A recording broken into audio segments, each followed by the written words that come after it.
क्या बताते हैं परमात्मा, शिष्य शाखा संसार गति और सेवक प्रत्यक्ष काल है। अभी आपको बताया कि एक चेले ने अपना गुरु मार दिया 75,000 रुपया पे उसके।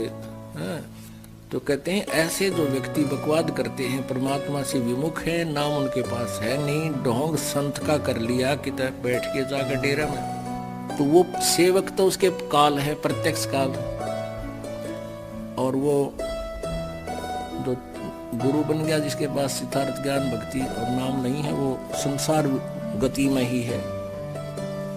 पुणात्मा, आप जी का सौभाग्य है कि आपको इस ज्ञान सुन रहा है, आप कोई किसी भी माध्यम से सुन रहा है, कोई पुस्तक भी पढ़ रहा है, कोई सीडी भी देख रहा है, या प्रत्यक्ष आकर यहाँ ज्ञान सुन रहा है। और अरबों खरबों मनुष्य सारा दिन डरे ढोरे एक पेट के लिए धक्के खाते करते हैं, 100 झूठ बोलते हैं, मेरे कोड इकट्ठा कर रहे हैं, अपने पाप कर्मों को फोड़ रहे हैं, जन्म को फोड़ रहे हैं, पाप कर्म ढो रहे हैं। और आप जी को ये ज्ञान हो गया, आपके अंदर कितनी उमंग दी भगवान ने, आप काम भी छोड़ कर आते हो। पुण्यात्माओं, कोई भी कार्य है करने से होता है। जैसे हम बच्चों को पढ़ाते हैं, 12, 13, 14 वर्ष जितना भी शिक्षा ग्रहण करना चाहता है, उसको हम कति फ्री छोड़ देते हैं और अन्य परिवार से अधिक उसके खाने की, ड्रेस की अधिक ख्यास रखते हैं, ध्यान देते हैं। और 12, 13, 16 और फिर ट्रेनिंग करा जब 20 वर्ष तक, 25 वर्ष तक, उस बच्चे से हम कोई कार्य नहीं लेते और पैसा भी बाढ़ की तरह फूकते हैं। किस उद्देश्य से कि बच्चा बड़ा होकर के अपने पैरों पर खड़ा हो जाएगा। 25-20 वर्ष के बाद वो लड़का या लड़की 2 रोटी के ब्योंत उसका होगा। अब हम क्या करते हैं, ज्यादा अच्छी शिक्षा, इंजीनियर, डॉक्टर है या कोई IAS IPS बना देते हैं। किस उद्देश्य से कि ये घने धन इकट्ठा करेंगे, बड़ी कोठी बनाएंगे, टी टी करते कार मचालेंगे। ये उसका दुश्मन होगा आखिर में, क्योंकि उसमें मान बढ़ाई आ जाएगी, माया की हवस बढ़ती चली जाएगी और होगा वही जो उसके भाग्य में है, पहले पूर्व निर्धारित है, वही बच्चे इन पोस्ट को प्राप्त होते हैं। ना तो सभी इसी उद्देश्य से पढ़ते और पढ़ाते हैं। तो हम परमात्मा के विधान को भूल गए, अपनी जीव संज्ञा सोच से हम नरे निकम्मे हो गए, हम अपने हिसाब से पापी हो गए, माया पुजारी हो गए, आपस में द्वेष हो गया, चतुर हो गए। तो इस सारे दोष को समाप्त करने के लिए हमने परमेश्वर कबीर जी के इस अध्यात्म ज्ञान की अति आवश्यकता है।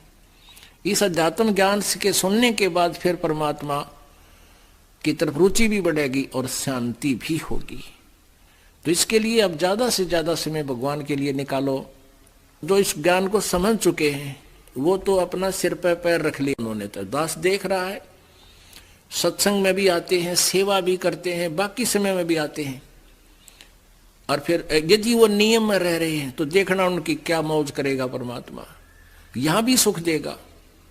और यहां से जब जाएंगे विमान में बैठकर जाएंगे, आए हैं सो जाएंगे ये राजा रंग फकीर, एक तो सिंहासन चढ़ कर जा, एक बंधे जात जंजीर। मरना सभी ने है, यहां से शरीर सब छोड़कर जाएंगे, लेकिन जाने जाने में बहुत अंतर होगा। एक तो परमात्मा आकर लेकर जाएगा इस दास के रूप में, कहो बैठो बैठो ये जहाज जा रहा है, और तुरंत आप जी उसमें चढ़ जाओगे, आपको पता भी नहीं लगेगा हमारी मृत्यु हुई है या हम कहीं सत्संग सुनने जा रहे हैं गुरु जी के साथ। और जो भक्ति नहीं करते उनके अंत समय में ऐसी ब्रैन माटी होगी, टट्टी पेशाब निकल जाएगा। आप देख लेना कभी ऐसा कोई व्यक्ति मृत्यु होता, चाहे कोई किसी भी बड़ी पोस्ट पर हो, उसका देखना कितना बड़ा धनी हो, जिसके पास ये सत भक्ति नहीं है उसकी मृत्यु देखना। इसको नहाते किस लिए है, इसलिए स्नान कराते हैं, उसका बुरा हाल होया पावर टट्टी वहां निकटी कपड़िया के वहां लाड़ पड़ जाए, तो फिर उसको नुहावा, फिर नुहावा जब वो कति फूकण की तैयारी हो ली।